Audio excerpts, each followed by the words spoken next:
Shabbat Shalom. This week's reading from the Torah is Parsha Balak.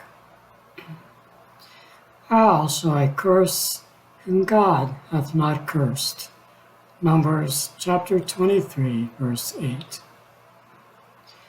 Before entering the Promised Land, the children of Israel defeated the famous kings Og and Sechag. Psalms attributes the victory to the Lord, to him that smote great kings, for his mercy endureth forever.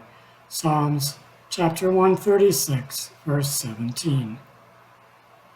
The news of their defeat was heard by Balak, king of Moab, who grew disconcerted.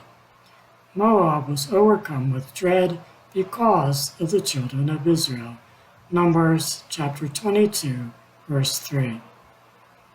So Balak sent for Balaam, who was the prophet of the nations. He sent for Balaam to curse the nation of Israel, knowing they were too strong for him to go against in battle.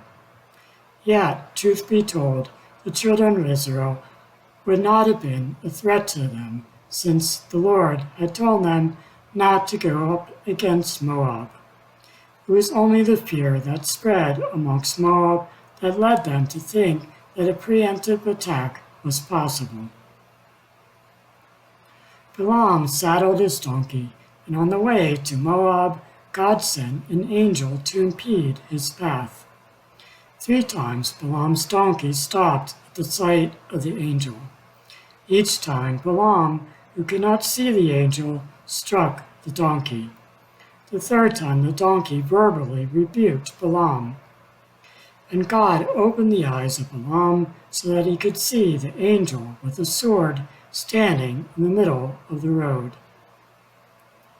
Yet God let Balaam continue on his way, strongly warning him to only speak the words that God would put in his mouth. 3 times Balak took Balaam to a mountaintop to curse Israel, yet each time he was compelled to bless Israel instead.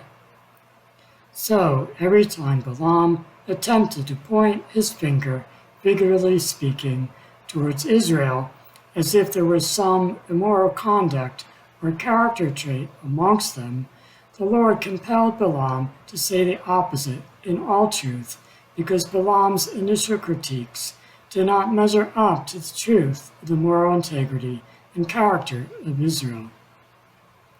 This is evidenced by the blessings themselves. None hath beheld iniquity in Jacob, neither hath one seen perverseness in Israel. The Lord his God is with him. Numbers chapter 23, verse 21.